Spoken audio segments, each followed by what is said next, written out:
racine carrée. Pourquoi racine et pourquoi carré? Racine, on va dire, elle va chercher juste l'origine de quelque chose. Par exemple, on a un arbre comme ça, hop, hop, automatiquement, on a des racines. Donc ça, l'origine de cet arbre-là, ça commençait avec des racines. On va dire ça, c'est des racines. OK. Carré, ben, ça renvoie tout simplement le format géométrique d'un carré. Donc, un carré, il est représenté comme ça, avec des côtés, avec une mesure égale. D'accord? C'est ça, 4 cm. Automatiquement, ça c'est 4, et ça c'est 4, et ça c'est 4. Ça c'est un carré. Alors, les deux, donc, ça veut dire quoi? Donc, racine carrée. Donc, on a dit, donc ça c'est les racines de l'arbre. Donc, ça, c'est la racine, c'est le côté de ce carré. C'est-à-dire que ça, c'est la racine de tout ça, c'est la superficie qui égale à 16 cm². Parce que 4 fois 4 égale à 16. D'accord? Alors, on a compris que ça, la racine de ça égale à 4 fois 4, qui égale à 16, et égale à 4. D'accord? Vous allez me dire, mais pourquoi ce signe-là? D'où ça sort ça? Ça, on a donc plusieurs explications, mais parmi l'explication la plus rationnelle, c'est quoi? C'est que ça vient de R. Le R en latin, c'est radix. Le R radix, là, on écrit comme ça le R. Au fil de temps, on a fait ça pour couvrir 2, on a fait ça pour couvrir 3. Lorsqu'on a un chiffre long comme ça, on a fait comme ça pour couvrir entièrement le chiffre. Deuxième hypothèse, c'est que au début, donc on se retrouvait avec un carré comme ça. Un carré comme ça. Et la racine, là, la racine comme ça, on a représenté comme ça. Ça, c'est la racine. Après celle-là, donc on l'a améliorée. Au lieu de faire un trait, un gribouillage comme ça, on a fait un trait comme ça. Après, au fil du temps, on a supprimé la ligne horizontale.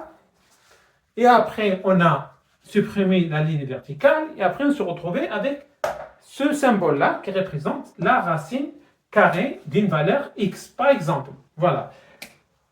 Ce qu'il faut retenir, donc, la valeur, donc, elle est représentée par ce symbole-là, que la valeur qu'elle est dedans, elle fait toujours référence à un côté fois un côté. D'où la racine carrée de 16, c'est 4, parce que 4 fois 4 égale à 16. La racine carrée de 25 égale à 5, parce que 5 fois 5 égale à 25. La racine carrée de 64 égale à 8, parce que 8 fois 8 égale à 64, et ainsi de suite. Passons maintenant aux exercices pour mieux situer ça dans le concret. Simplifier les écritures suivantes. Alors, regardez bien, donc on a une expression, on a dit le but de la simplifier, de garder, à la fin, je me retrouve avec une valeur que multiplie fois une valeur en racine carrée. Alors, observez bien, qu'est-ce qui se passe? Donc là, on a une racine de 3, ici on a une racine de 48, on a une racine de 12.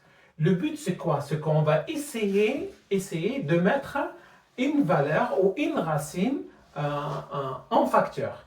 Donc, je pense, la racine de 3 me parle un petit peu, je vais voir. Parce que moi, je sais que ici, 12, c'est racine de 4 fois racine de 3. Et ici, 48. Il faut juste que je trouve un racine de 3 qui vient de 48. Eh bien oui, parce que je vois que 3 est divisible par 48. 48 divisé par 3 égale à 1, 18 divisé par 3 égale à 6, donc égale à 16. Ici, on peut l'écrire 16 fois 3. Et le plus dur est passé là. Allez, on y va. On a dit ici, égale 7, on garde le racine de 3, on ne change pas, moins 3 ici, le racine 48, je peux l'écrire de la façon suivante. Je peux l'écrire ici, 48 égale à 3 fois 16, qui égale à 48. J'ai rien fait. Au lieu de poser 48, je l'ai traduit en 3 fois 16. Plus 5, pareillement, le chiffre 12, là, je marque comme ça, 3 fois 4. Et ça me donne 12. On continue, on se retrouve avec 7, racine de 3, moins 3. Ici, racine de A fois B égale le racine de A fois le racine de B. Donc ça, que multiplie, hein, donc la racine de 3 fois la racine de 16. Et je continue pareillement, ici, racine de 3 fois 4, ça donne la racine de 3 fois la racine de 4.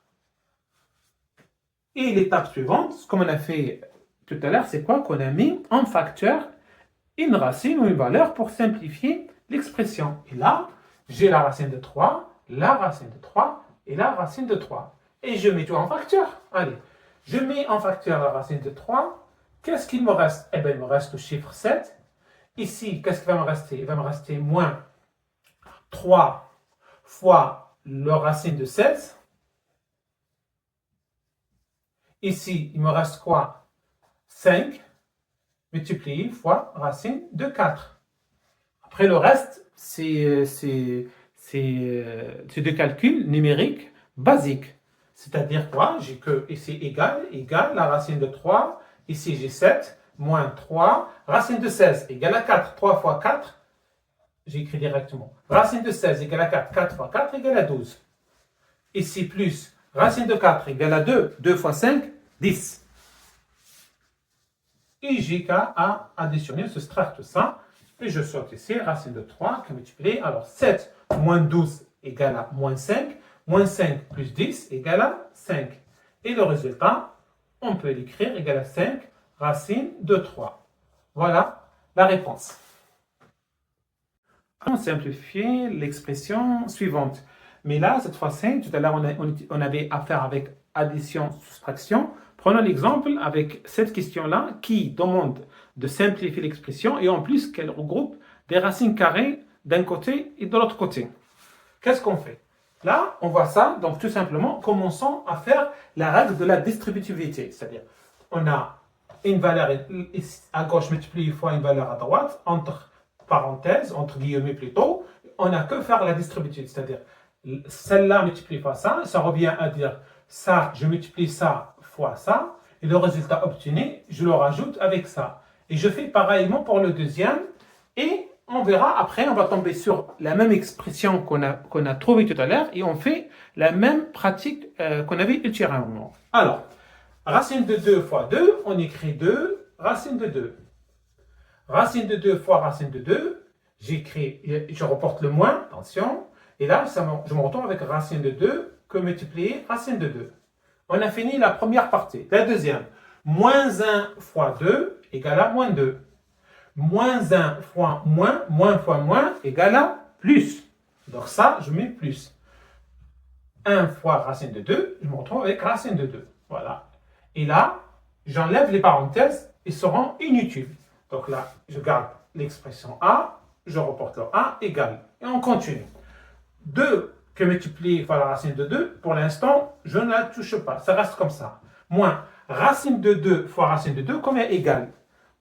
Il faut qu'on soit vraiment pragmatique et logique, surtout rapide. Racine de 2 fois racine de 2, on peut les grouper ensemble. Ça rentre dans la même racine. On se retrouve avec, dans la racine, 2 fois 2. C'est-à-dire, on se retrouve avec la racine de 4. Et la racine de 4 égale à 2. Donc, tout ça, cette expression-là, égale à 2. Pourquoi égale à 2? Racine de 2 fois racine de 2 égale à tout ça, on peut l'écrire 2, racine de 2 fois 2, qui est égale à racine de 4. Et la racine de 4 égale à 2, tout simplement. Voilà, on continue. Donc, on a dit racine de 2 fois racine de 2 égale à 2. Moins 2 plus la racine de 2. Voilà. OK? Donc là, qu'est-ce qu'on a? On a 2 racine de 2 plus racine de 2. 2 racine de 2 plus... qu'est-ce qu'on a? On fait comme ça. 2 racine de 2 plus la racine de 2. Juste, je le mets à côté. Hein, comme ça, je ne me perds pas. Et j'ai moins 2 et moins 2. Moins 2 et moins 2, moins 4. Et là, je fais moins 4. Ici, je mets entre parenthèses la racine de 2. Je me retrouve avec racine de 2 ici. Ici, ça va me rester 2 plus 1.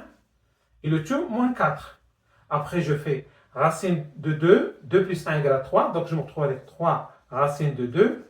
Le tout, moins 4. Voilà ce que je peux dire de ce résultat-là.